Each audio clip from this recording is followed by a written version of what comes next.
Sound Ref Records. Artistic production. Kwerengunde Chimati Queen Kaputani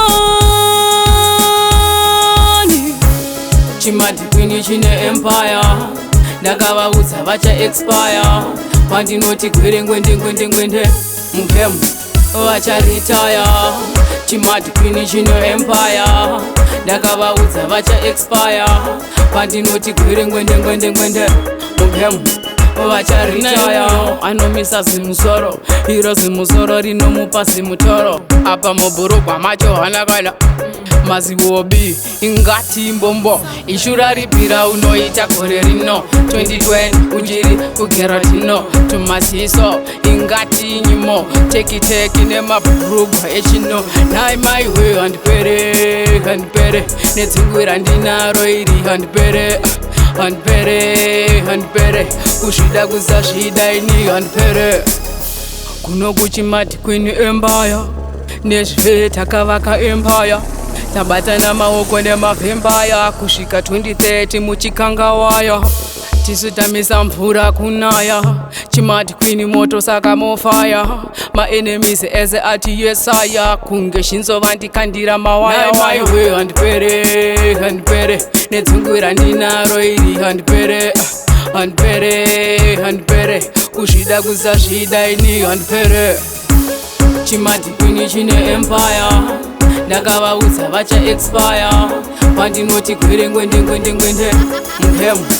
vacharitaya chimati Queen chino empire ndakavaudza vacha expire pandinoti kwerengwende mukemu vacharitaya mubhazi remangoma ndavakutura dereza ndakavaveura pari kupi ndavadeura gore rino vachateura kwerengwende Hallelujah. chimambo godzi chebamidi Hallelujah. chimati Queen Hallelujah. kwerengwende chimati Queen chine empire ndakavaudza vacha expire pandinoti kwerengwende mukemu vacharitaya chimati Queen chino empire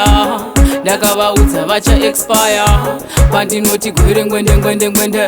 mukemu vacharitaya anomisa zimusoro iro zimusoro rinomupa zimutoro apa muburugwa macho hanakana mazivobi ingati mbombo ishura ripira unoita gore rino 2020 ujiri kugeratino tumasiso ingati nyimo tekiteki nemaburugwa echino nai maiwe handipere nedzingwira ndinaro iri handipere kuzvida kuzazvida ini handipere kuno kuchimati Queen empire nezve takavaka empire tabatana maoko nemavhembaya kusvika 2030 muchikangawaya tisu tamisa mvura kunaya chimati Queen moto saka mofaya maenemies eze ati yesaya kunge shinzova ndikandira mawaya maiwe handipere nedzingwira ndinaro iri handipere kuzvida kuzazvida ini handipere chimati Queen chine empire ndakavaudza vacha expire pandinoti kwerengwende mukemu vacharitaya chimati Queen chine empire